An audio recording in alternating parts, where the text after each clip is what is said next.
ação do paciente e, em caso de paciente tabagista, tentar ajudar o paciente a suspender o vício, tá certo? Vejam só, o que é que eu acho importante para a gente no final dessa conversa? Primeiro, aprender a diagnosticar a doença. Também, identificar e tratar adequadamente os fatores de risco. Orientar corretamente o paciente sobre sua doença. Evitar complicações e proporcionar o encaminhamento para serviço especializado quando necessário. Só aqui eu já estou dizendo que o clínico é suficiente para diagnosticar, tratar a maior parte dos pacientes portadores da OP, ficando o serviço especializado vascular apenas para pacientes com indicação cirúrgica. Tá bom? Vejam só. O que é a doença arterial oclusiva periférica? Conjunto de sinais e sintomas secundários da diminuição do aporte sanguíneo aos tecidos, iniciado de forma lenta e progressiva, como consequência de alterações patológicas arteriais. Ou seja, é a doença aterosclerótica em toda a sua glória, que nos membros é chamada AOP, no coração é uma angina ou um infarto, no cérebro é um AVC ou um AVE, hoje em dia é chamado. Tá? É a mesma doença em locais diferentes. Epidemiologicamente, a gente tem que a doença arterial periférica é o principal marcador para uma doença cardiovascular. Ou seja, meus amigos, se a artéria femoral, que é da grossura de um dedo, está entupida, a coronária, que é fininha, já voou no pau há muito tempo. A carota já está podre. As renais estão um bagaço. Tá? Então, quando você diagnostica a doença arterial periférica, você tem que ir atrás de manifestações da mesma doença nas artérias coronárias, na artéria carótida e por aí vai, tá bom?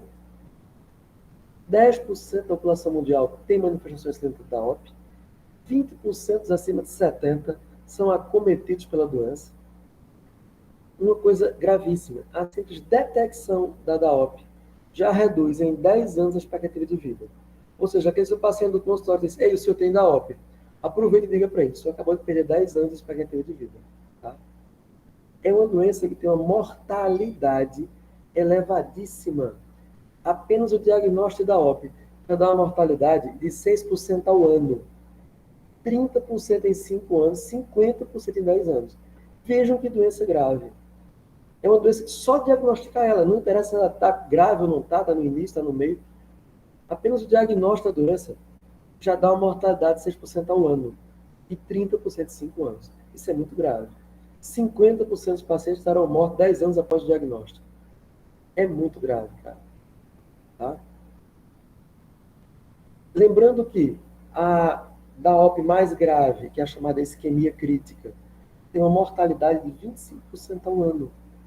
Quando você dá o diagnóstico de isquemia crítica em um paciente, esse paciente está com a mortalidade de 25% ao ano. E é altíssima. Tá? Só isso aí já mostra para vocês a gravidade da doença e também a abrangência da doença. Agora, etiologicamente, a gente vai ter a aterosclerose como a principal causa etiológica da doença arterial obstrutiva periférica. Existem outras doenças menos frequentes, como a tromboangeite obliterante, que eu estou aqui mostrando nesses dedinhos, que é a doença de Leo-Birger, tá? Que é rara, vou explicar ela mais tarde. Existe outra doença chamada síndrome do aprisionamento da artéria poplítea, mostrado aqui nesse diapositivo aqui embaixo. E até o ergotismo, que é paciente que tem um espasmo de toda a rede arterial do membro, derivado de medicação, que tem o grupo ergo, da ergotamina e seus derivados. No passado eram muito usados em enxaqueca, hoje não mais. Até aqui, alguma questão? Algo para a gente conversar?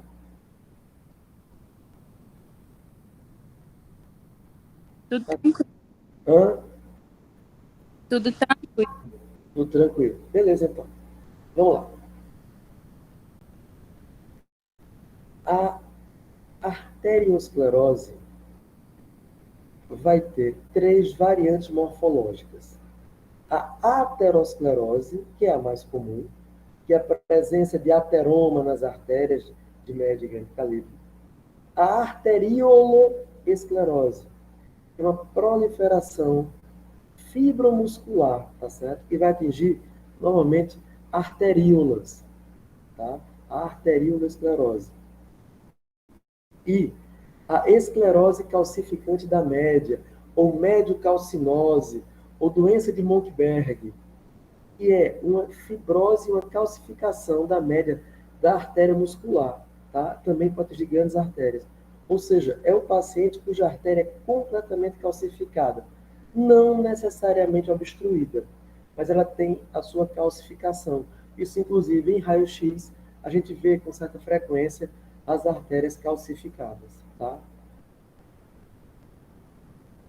A aterosclerose, como eu falei para vocês, vai ser um processo crônico, progressivo e sistêmico, tá? Que é uma resposta inflamatória e proliferativa a agressões ao endotélio vascular. Até aí vocês já viram, devem ter visto na cardiologia, tá certo? Como se forma a aterosclerose. Até, eu creio, na fisiologia cardiovascular. Vocês tiveram uma aula de aterosclerose. Devem ter tido, sim. Já a doença arterial obstrutiva periférica é uma doença cujas manifestações clínicas vão ser provocadas pela diminuição de circulação arterial nas extremidades dos membros. Tá? Então, a DAOP é uma doença de membros superiores e inferiores. A aterosclerose inicia-se com a formação da placa de colesterol. Vocês já viram que desde a idade fetal já tinha aquelas estrias lipoídicas nas aortas de fetos, né? Que é o começo da deposição de colesterol na aorta. Essa placa de colesterol evolui lentamente na infância e adolescência, porém, na idade adulta, ela passa a ter progressão muito rápida. E essa progressão vai ser derivada de fatores genéticos, ambientais, inflamatórios e envelhecimento. A gente vai tocar em cada um deles mais adiante. Aqui, estria lipoídica ou lipóideas, tá? Aqui tem um, ó, essas estrias aqui, tá certo? Que mostram a artéria já com deposição de colesterol na sua luz. Isso aqui é uma aorta de um feto. Aqui, uma artéria aberta no meio, para vocês verem as placas ulceradas. Aqui uma placa calcificada e ulcerada na luz de uma artéria. Tá?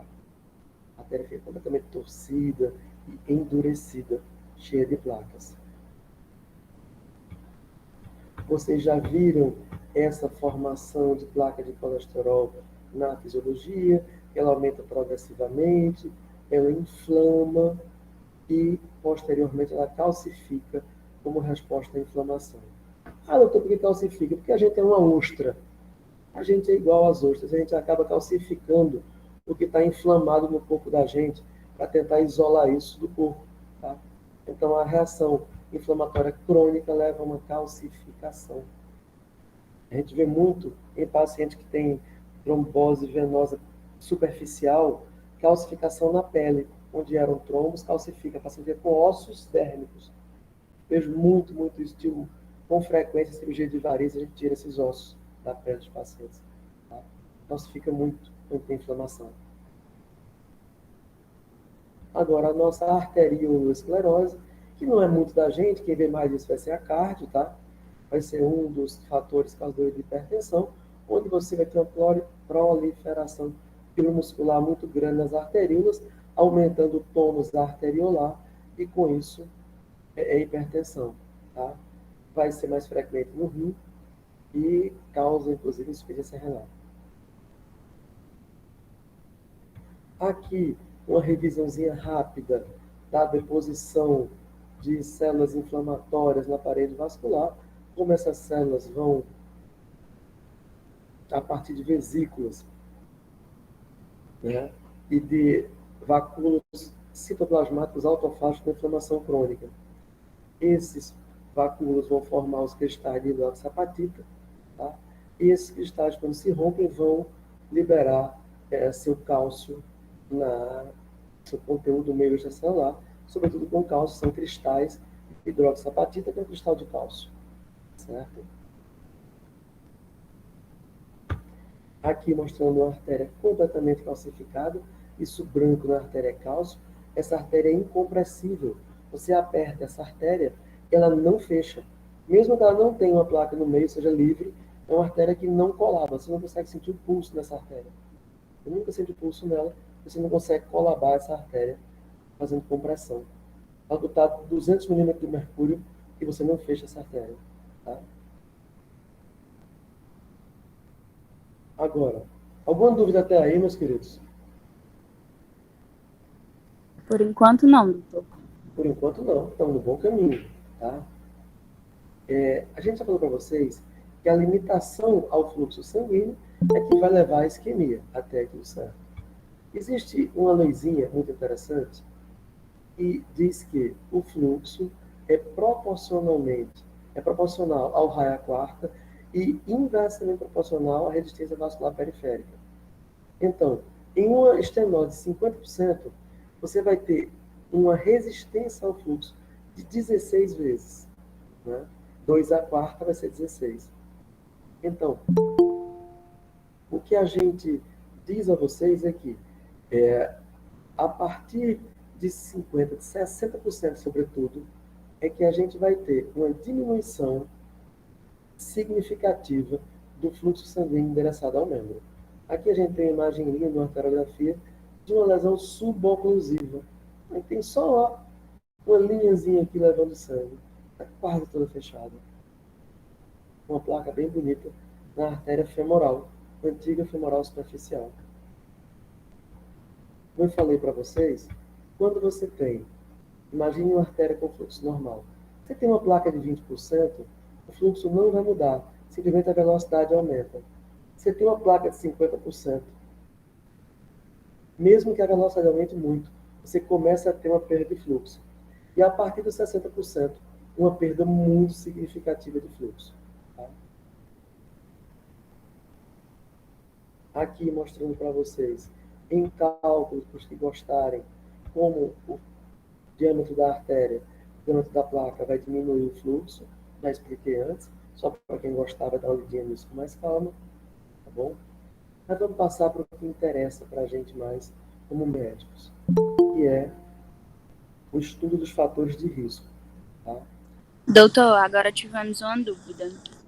Senhora. O Wander perguntou se essa perda de fluxo pode chegar a romper a artéria. Não, muito bem. Então, é excelente pergunta. Ele pensando assim, doutor, o aumento da pressão vai ser tão grande aqui assim, que pode até romper a artéria aqui. Seria isso? Eu creio que sim. Mas não. Por quê? Isso. O sangue vai passar preferencialmente. O sangue vem por aqui ele não passa, ele vai passar por aqui. Ele vai por onde está aberto, tá certo? A pressão é sempre igual em todas as artérias. Então, a pressão aqui está 120, aqui está 120. Se aqui está fechado, aqui continua 120 e desce por aqui. E vai descendo por outros ramos, tá? Porque são vasos comunicantes. Então, a pressão é sempre a mesma. A pressão não é maior aqui. A pressão é igual em todo lugar. Porque é um vaso comunicante. Lei dos vasos comunicantes, a pressão é a mesma em todos os vasos. Isso não é verdade para a veia, que tem válvula. Mas a artéria não tem válvula, então a pressão é exatamente a mesma em todas as artérias. Beleza? Tomara. Ótimo, doutor, deu certo. Obrigado. Então, a gente estava pensando em fatores para a formação da placa de colesterol. Meus queridos, isso vocês têm que saber de cabeça, porque é isso que vocês vão ter que combater no paciente de vocês. A gente vai ter a hipercolesterolemia, a hipertensão, diabetes, tabagismo, hiperhomocisteinemia, infecção, E fatores secundários, como obesidade, sedentarismo, erro alimentar. O que é o erro alimentar? É o excesso de gordura na dieta. Tá? E o estresse contínuo também entra como um fator secundário importante. Certo?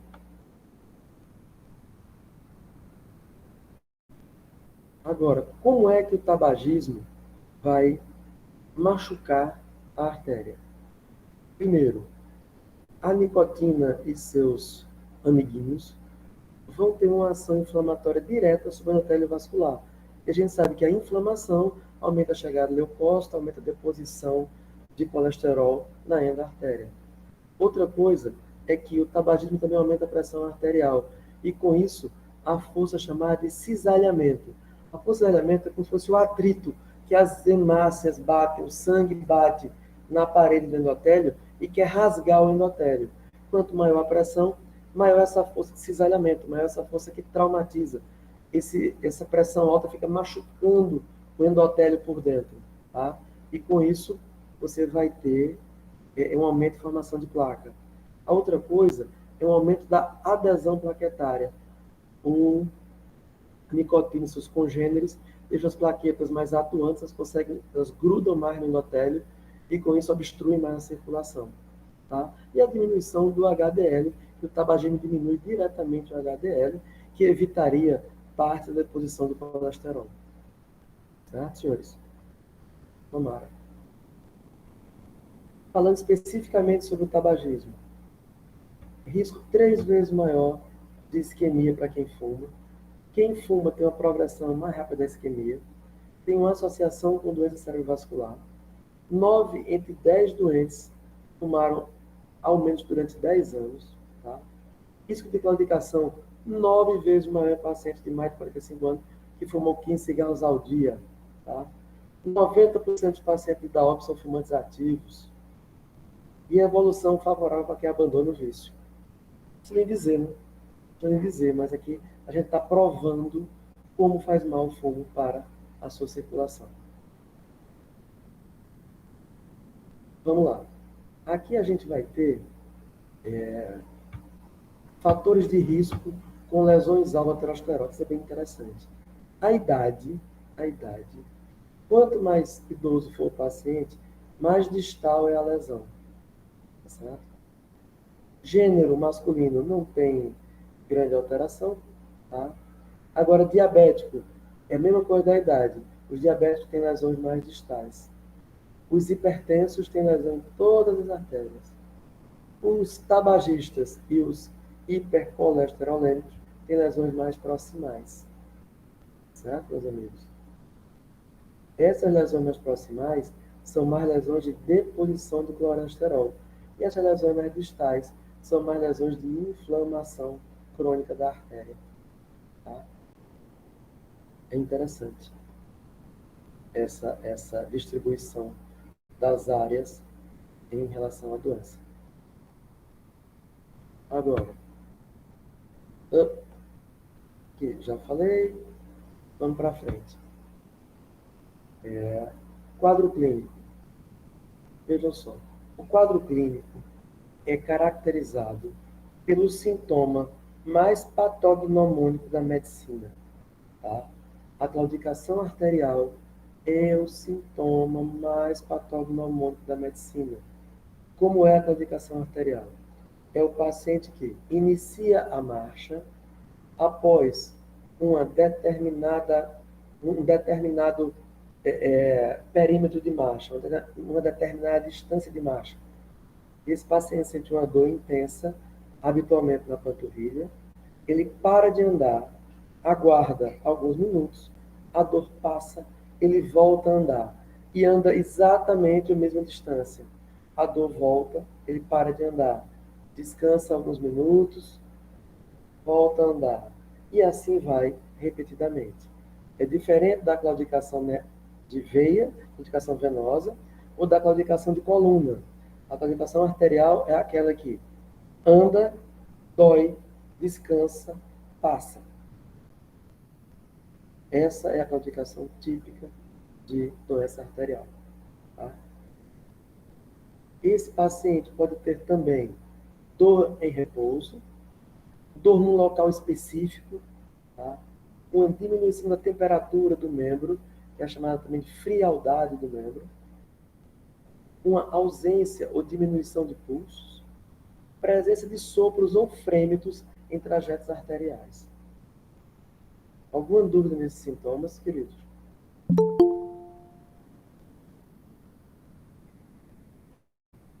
Não. Segue o jogo. Essa moça não tem claudicação. Agora, vamos lá. Ainda no quadro clínico, tá? Você vai ter um exame físico, alterações da cor, uma palidez da pele, eritrocianose dos pés, sobretudo, um tempo de enchimento venoso elevado, hipoestesia, hiporreflexia, edema, alterações tróficas como queda de pelos, pele seca e descamativa, calos ou até úlceras isquêmicas, que é o final da doença, o mais grave. Tá? Alguma dúvida até aí? Tudo tranquilo, professor. Perfeito. Eu tenho muito medo quando fica tudo tranquilo. Ou todo mundo está sabendo tudo, ou ninguém está ligando para o que eu estou falando. Professor, Fala! pode explicar o que é hipoestesia e hiporreflexia, por favor? Posso, meu filho? Hipoestesia é quando você tem diminuição das sensibilidades táteis, térmicas, dolorosas do membro. Tá? Você toca no membro e não sente, o membro é meio dormente. E a hiporreflexia é que você vai induzir um reflexo. Vocês viram aqueles reflexos em patelar, que bate com um martelinho no tendão patelar e dá um choquinho, né? E tem outros reflexos como esse também. Você tem uma diminuição dos reflexos todos, tá? Entendi, obrigado. Nada.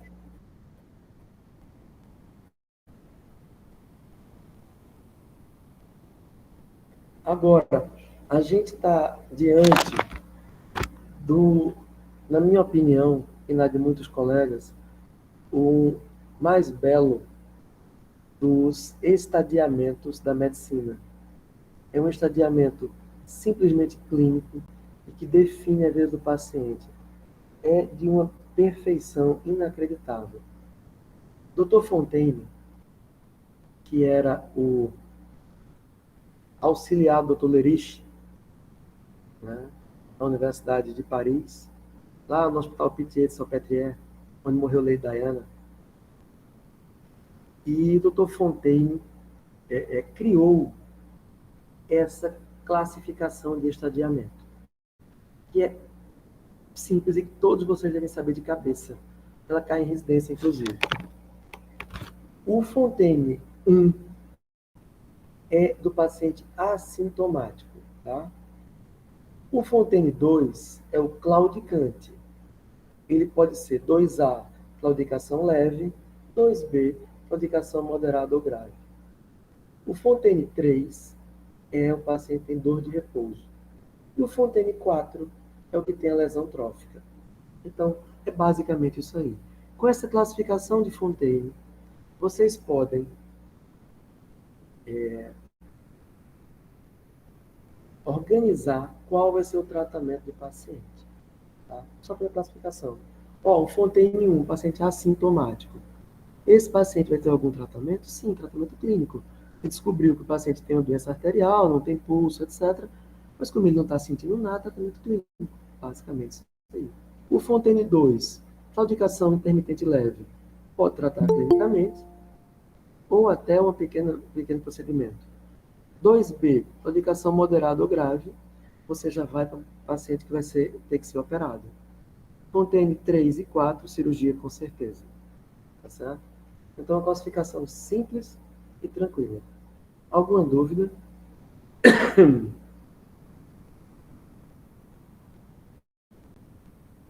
Não, doutor, tudo tranquilo. Perfeito. Veja só. O diagnóstico, você consegue dar o diagnóstico tranquilamente apenas com a história e o exame físico. tá? Você dá o diagnóstico sindrômico sem nenhum problema. E até o diagnóstico anatômico. Você dá o sindrômico com a história, o anatômico com o exame físico. Chega a uma hipótese diagnóstica muito precisa, tá? Agora, além da, do exame físico e da história clínica, a gente dispõe de alguns métodos não invasivos ou até invasivos que vão nos ajudar não só no diagnóstico, mas, sobretudo, na programação de tratamento desse paciente. Vamos explicar um por um devagarinho. Vejam só, aqui é o chamado Doppler portátil. Não é o ultrassom Doppler. Isso aqui é um estetoscópio Doppler, ou também chamado Doppler portátil. O que é isso? É aquele mesmo Doppler que você usa na maternidade. Só que a nossa canetinha é menor, mais fina. Aqui tem até uma grossona, a minha é mais fininha que essa ainda. Onde você coloca na artéria do paciente e pode medir a pressão que o sangue está chegando nessa artéria, para comparar com a pressão do braço e obter o índice artério-braço. Qual o problema dessa artériazinha aqui? Em pacientes diabéticos, ela pode estar calcificada, arterite, calcificante, Montberg. Então, vai medir a pressão, pode não dar um valor real, pode dar um falso negativo, uma artéria falsamente saudável. Mas é muito usado. Em pacientes diabéticos, o que é que a gente usa? A medida do sinal Doppler no dedo, porque a artéria digital ela não é afetada pela artéria calcificante Montberg. Então você usa o índice artério-braço, ao invés de usar o índice tornozelo-braço. Tá? Aqui, mostrando para vocês que uma onda, normalmente ela é trifásica, quando a artéria está limpa. Após uma placa bem fechada, a onda torna-se monofásica. Tá? Tem também a onda bifásica, que pode ser por placas pequenas. Tá certo? Aqui já é um exame de ultrassom Doppler, ou também chamado duplex scan. Hoje em dia já tem o triplex scan. Tá? Nesse caso, você pode identificar tanto anatomicamente a artéria, no chamado modo B, você vê a artéria, como você também tem acesso à onda de fluxo, tá? Dessa artéria. Nesse caso, você vai ter aqui uma onda praticamente bifásica. Tá? Tem um componente aqui e outro aqui. Sobe um e vem outro aqui. Ondinha bifásica simples. Tá?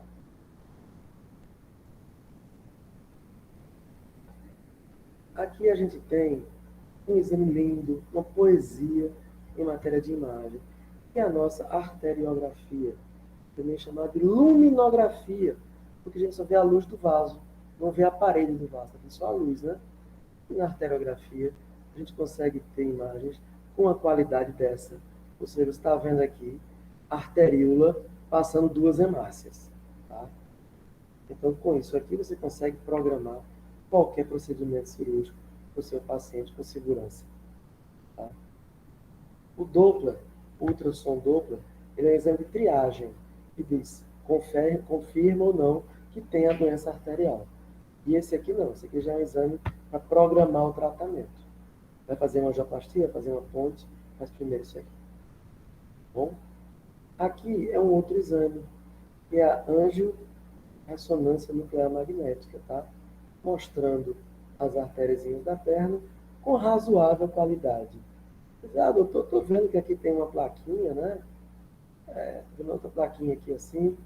Mas, meu filho, tira nem aos pés, né?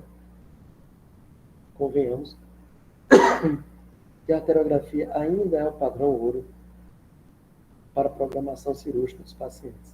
Tá? A angiorressonância ainda está chegando lá. Não chegou lá ainda não. Bom? Então, como eu estava dizendo, um paciente assintomático ou claudicante leve, tratamento clínico. Um paciente com uma claudicação grave, dor em repouso ou lesão trófica, tratamento intervencionista, tá? Tratamento cirúrgico, que pode ser cirurgia endovascular ou cirurgia aberta? Alguma dúvida até aqui?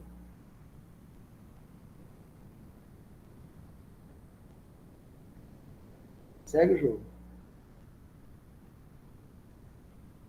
Primeiro, vamos pensar como é que a gente vai tratar a claudicação não validante, ou seja, claudicação leve, tá? Até claudicação moderada. É aquela claudicação que o paciente não deixa de executar suas funções do dia a dia. Pode ir no supermercado, pode ir na padaria, pode ir na farmácia. Tá? Agora, não pode andar muito, não pode correr, não pode fazer esforços maiores. Nesse caso, o tratamento, que é o tratamento que o clínico vai fazer, e que é o tratamento da maioria dos pacientes que chegam cedo ao consultório. Primeiro, abolir ou tratar qualquer fator de risco. Tabagismo, colesterol, hipertensão, diabetes, por aí vai. Marcha programada 10 vezes a distância de claudicação por dia. Ah, doutor, 10 vezes? 10 vezes, meu filho. Como é que a gente faz isso na prática? Diz ao paciente, ó, o senhor vai uma vez, quando sentir dor para, depois volta. São 2. Então são 5 idas e voltas. Já diminui um pouco o paciente, tá? Além do que, o cilostazol, que é um vasodilatador periférico, o AS e a estatina, tá? 70% dos pacientes vão melhorar, ou pelo menos estabilizar o quadro, com esse tratamentozinho. Marcha, cilostazol, AS, estatina. Certo, meninos? Entenderam e decoraram o tratamento clínico? Espero que sim. Professor, Eu. por que que a marcha ela ajuda a tratar o problema? Perfeito. Por quê? O que é que você... A artéria do paciente está entupida, ocluída, beleza? O que é que a gente precisa? Que é a chamada circulação colateral, que são os vasos que não são os tronculares principais, mas são vasos paralelos, que estão próximos ali, que é um raminho de uma artéria que se junta com o raminho da outra, e o sangue consegue correr por eles, dilate. E o que é que faz esse ramo dilatar? A necessidade. Na hora que o paciente anda e o sangue não chega, o músculo entra em sofrimento. E com isso, existe uma vasodilatação desses músculos sofridos. Todos esses vasos vão dilatar na perna, tá? Como resposta orgânica à isquemia. Então, você induz uma pequena isquemia, vasodilata. O teu cilostazol vai em cima e segura essa artéria dilatada mais tempo. Aí você, de novo, outra andada, dói de novo, vasodilata de novo, o cilostazol está lá segurando. E você vai vasodilatando. Com o passar do tempo, artérias muito fininhas que ficavam correndo ao lado da artéria principal começam a ficar mais grossinhas e vão conseguir levar sangue até o pé, tá? É assim que vai funcionar a tua caminhada. Você fica machucando mesmo para induzir vasodilatação o maior tempo possível. E aí o sangue vai forçando a barra e vai andando e vai dilatando e vai chegando o sangue até embaixo. Professor, temos mais outras dúvidas aqui. Primeiro da Érica, que perguntou como essa distância é medida. É a distância da dor, Érica. É só o paciente dizer, doutor, quando eu ando 1 quarteirão, chega a dor. Ótimo, você vai andar 1 quarteirão. Pronto. Ele não precisa ultrapassar a distância de dor e sair puxando da perna e chorando na rua. Ele começa a andar. Começou a dor, ele para. Ou seja, já foi suficiente para dar aquela vasodilatada. Aí espera um pouquinho, 15 minutos, 20 minutos. Que aí o ácido lático vai ser limpo, tá?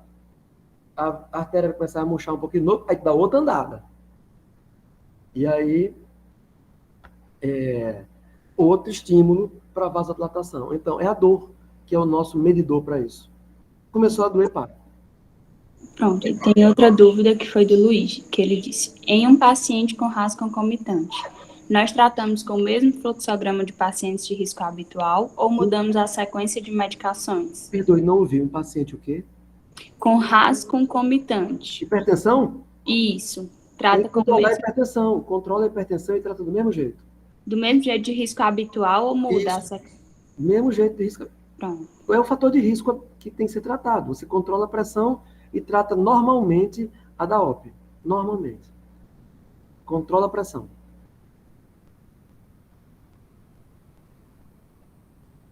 Tá ótimo, podemos seguir. Vejam só. Na verdade, surgiu outra dúvida. Ok.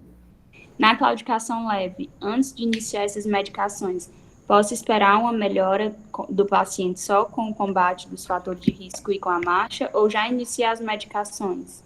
Já iniciei as medicações. Veja, se o paciente chegou para você, estou claudicando, doutor. Você vai palpar o pulso do paciente e não sente pulso. Eita, tem uma DAOP mesmo, ó. Pode até pedir um ultrassom Doppler. O ultrassom vai dizer, oclusão das artérias tibiais, por exemplo. Ou seja, você diagnosticou com certeza que esse cara tem uma DAOP. Vamos fazer primeiro parar o tabagismo, parar de comer gordura e tal. Não. Comece logo com silostazol, AS, estatina, precocemente. Porque é uma doença que evolui em degraus. Tá? Ela não evolui lenta e progressivamente. Ela está num degrau hoje, amanhã ela pode descer para um degrau inferior e o paciente ficar com o dedinho preto. Então, quanto antes começar com medicação, melhor o resultado. Pronto, acredito que podemos seguir. Se surgir outra dúvida, eu levo aqui para o senhor. Segue o jogo. Voltando para o nosso controle dos fatores de risco, meus queridos. Já sabem, tabagismo, obesidade, sedentarismo, hipertensão e diabetes, pelo amor de Deus. Não tenho o que dizer. Controlar os fatores de risco é fundamental para o paciente de vocês. Tá? Os diabéticos mantêm a hemoglobina glicada menor que 7. Tá? Os hipercolesterolêmicos, colesterol total menor que 200, LDL menor que 130 é o ideal, e DHL maior que 40, triglicérido menor que 150, esse é o ideal para o paciente de vocês.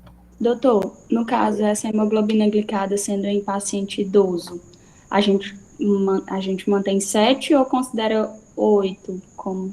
Não, veja só. No paciente com só diabetes, você pode considerar ele maior, tudo bem. Só que o paciente que além de diabético, tem DAOP, procure manter a hemoglobina 7. O paciente que é meio hipoglicêmico, que chato, terrível. Nem ligo. Eu não posso deixar que esse paciente continue com a diabetes, queimando as artériazinhas dele, e vai perder a perninha se deixar. Entendeu, minha flor? Entendi. Então, tem que ser bem rigoroso. Paciente com DAOP, a gente é mais rigoroso do que um diabético e um hipertenso simples, que não tem um DAOP associado. Entendi, obrigada. De nada. Flips, vamos lá. Vejam só. Agora, tratamento com antiplaquetário, tá? A gente tem a chamada profilaxia primária, que não tem risco-benefício. Veja, nos estudos famosos, estudos ISIS-1 e ISIS-2 mostram bem isso. Se o paciente não tem doença diagnosticada, não fazer AS, tá? Você só faz o AS para pacientes que já têm alguma manifestação clínica, seja de doença arterial periférica, de doença carotídea ou de doença cardíaca coronariana. Tá certo, meus amigos? Eu chego muito no consultório, velhinha tomando AS. Toma por quê, vó? Não, porque eu sou velha. Não, vó, peraí. Tem doença no coração? Não. Tem doença na circulação? Não. Nas pernas? Não. Para que vai tomar AS, vó? Só para aumentar a chance de ter úlcera? Não vai. Tira o AS da velha. Tá certo, turma? AS é para quem tem doença confirmada, profilaxia secundária. E não tem nada, não fazer AS. Tá bom? Principais antiplaquetários, AS, ciclopidina, clopidogrel. Tá? Aqui, um estudo mais moderno, em pacientes de profilaxia secundária, o estudo COMPASS, você pode fazer, ao invés de 2 antiagregantes, como a gente pode fazer, AS clopidogrel, pode fazer Rivarox 2,5 com AS de 100. Tá? Ele equivale a uma dupla antiagregação. A Rivarox com AS. Agora, respondendo melhor aquela questão do pessoal do tratamento clínico, que eu falei que tiveram dúvida. É justamente isso aqui, meus amiguinhos. Você tem uma obstrução arterial de uma artéria troncular importante, a gente tem que melhorar isso aqui, que é a circulação colateral. A gente viu na aula da anatomia comigo, vocês viram, né? Que tem aquelas artérias que ficam nas articulações e que se ligam frequentemente a ramos de artérias mais proximais. E com isso a gente consegue vencer oclusões e melhorando essas artérias aqui, a gente consegue deixar o membro até com a circulação razoável. Aqui, ó, uma circulação colateral bem rica. Estão vendo? Bem rica. Opa aqui. No meio da coxa não existe isso normalmente, não. Isso aqui não existe. Isso aqui é uma circulação colateral extremamente rica. Está reenchendo a poplite aqui, ó, acima do joelho, tá? Então, o paciente tem fluxo somente até aqui a artéria femoral comum, femoral profunda, e a femoral profunda se ramifica, e esses ramos vão acabar entrando aqui, ó, na artéria poplítea, certo? Formando uma circulação colateral extensa. Ah, doutor, somando esse raminho, com esse raminho, com esse raminho, com esse raminho, com esse raminho, dá o mesmo que uma femoral? Não, não dá o mesmo que uma femoral. Mas é muito melhor do que nada. Tenho certeza disso. Outra coisa importante é o cuidado diário com os pés dos pacientes, tá? Todo paciente portador da OP tem que ser examinado os pés diariamente. Eu sempre elejo um membro da família para ser o guardião dos pés. Tá? Olha, examinar os pés todos os dias, procurando alguma alteração. Paciente que tem muita sudorese nos pés, usar um talquinho para não ficar muito úmido. Paciente que tem o pé muito seco, usar hidratante. Sempre sapato confortável, de preferência tênis. Nunca andar descalço, dá uma topada, meu Deus do céu, perde pé por uma topada, tá? No frio, usar meia de lã, nunca vai usar aqui no Cariri, obviamente. E nunca aplicar frio ou calor nas extremidades, jamais. Isso aqui perde pé, já vi um paciente perder pé por causa de frio ou calor na extremidade. Muito, muito, muito, muito, muito. Tá? Na verdade, a evolução da doença, ela vai depender de quê? Da formação de uma boa circulação colateral e do controle dos fatores de risco. Se você tem diminuição de fatores de risco e a formação de uma boa circulação colateral, oba, o paciente vai evoluir bem. Se o contrário, o paciente continua fumando, comendo gordura e deitado no sofá vendo televisão e não forma boa circulação colateral, ele vai perder a perninha dele. Tá? Aqui eu trago essa imagem antiga e feia para mostrar para vocês uma das primeiras angioplastias feitas no São Vicente, na máquina velha, essa aqui era 2009 ainda. Dentro do cão era menino. Aqui mostrando uma oclusão. A gente venceu a oclusão com um fio guia. Isso aqui é um balãozinho fechado. Aqui a gente abriu o balão e soltou, tirou o balão, o sangue passou normalmente. Aqui em 2009, 28 de março de 2009. Faz tempo para chuchu. Tá? Aqui, uma outra angioplastia longa, ó. Estão vendo aqui a imagem toda. Aqui uma montagem com 2 quadros. Tá? Pré-angioplastia, você vê a artéria poplítea. Aqui uma tibial anterior. Aqui uma fibular. Aqui uma tibial posterior. As 3 obstruídas. Aqui um balãozinho, ó. Uma artéria, balãozinho descendo. A gente conseguiu abrir tanto a fibular quanto a tibial anterior inteira. Resultado bem bonito, não foi? Abriu a perna toda. O paciente não tinha nenhuma artéria. A gente deixou ele com 2. Uma fibular e uma TA. Foi ótimo para ele. Tá? Um exame mais recentezinho, de 1 ano, 2 para cá. A máquina era melhor e tudo mais. Aqui é a dissecção da artéria dorsal do pé. Isso aqui é o tornozelo do paciente, eu estou abaixo do tornozelo, dissecando a artéria dorsal do pé. Vai ser a artéria receptora de uma ponte. Isso aqui é uma luva na parte da frente do pé. Aqui estou dissecando a veia safena, ó. Aqui, toda secadinha, linda minha safena.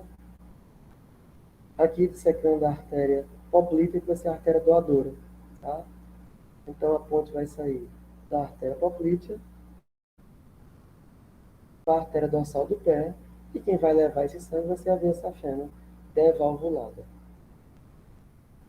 Bom, aqui outros exemplos de ponte. Aqui a gente tem uma ponte femoropoplicea, infrapatelar. Aqui a gente tem uma ponte com prótese também, uma prótese na artéria, ó. Aqui a anastomose da veia safena na artéria, ó. Anastomose bem bonitinha, tá vendo? Aqui são os clampzinhos para não sangrar e a anastomose da veia na artéria para fazer a ponte. Bem bonitinho, bem tranquila. A ponte e a angioplastia, vocês viram.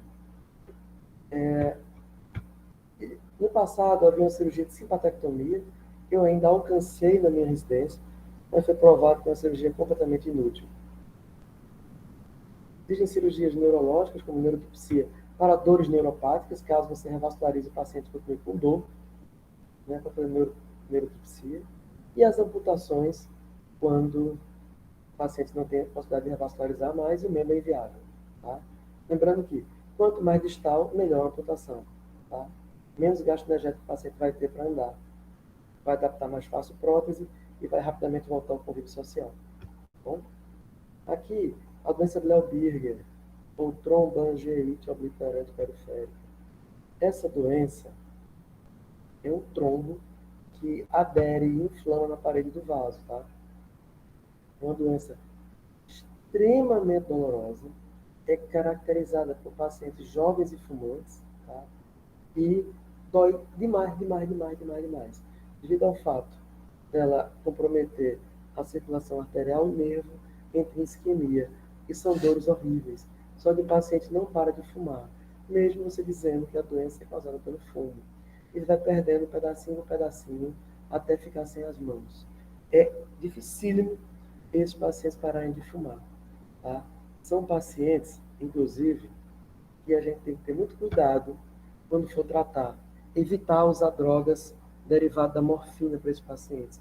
Eles se viciam com muita facilidade. São pacientes que habitualmente bebem, fumam, comem muito e jogam. São pacientes viciados em quase tudo, os tromboangiíticos. Então, eles são aqueles hiperfumadores, fumam 2, 3 carteiras por dia, sem parar, emendando um cigarro no outro. Tá? São pacientes sofrem muito, são deprimidos, crônicos, tá? Mentem inacreditavelmente, dizem que pararam de fumar com a carteira de cigarro no bolso. Cansei de ver isso. São pacientes dificílimos. E, sobretudo, não façam morfina para esses pacientes. Vai deixar ele viciado em morfina com uma dose. Tá? Tem que tratar com droga adjuvante. Tá bom? Como é que trata isso aí? Igual da ópio, cilostazol, antiagregante, estatina, analgésico. Anti-inflamatório pode passar também, analgésico. E amputação, retirando um pedacinho deles. Alguma dúvida até aí? Não. Não, doutor.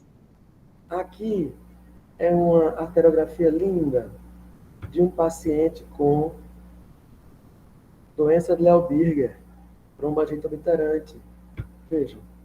Vejam essa artéria. A artéria não está mais aqui. Você vai ter um sinal do saca-rolhas, é o chamado sinal radiológico de Martorell, onde o vasa vasorum, aqui da artéria tibial posterior, o vasa vasorum hipertrofia, tá? E a artéria dentro está ocluída. Sinal radiológico de Martorell. Linda imagem, certo? Faz parte do quadro da tromboangiite obliterante. O paciente vai ter dor, cianose digital, baqueteamento digital, unha em vidro de relógio e necrose. Tá?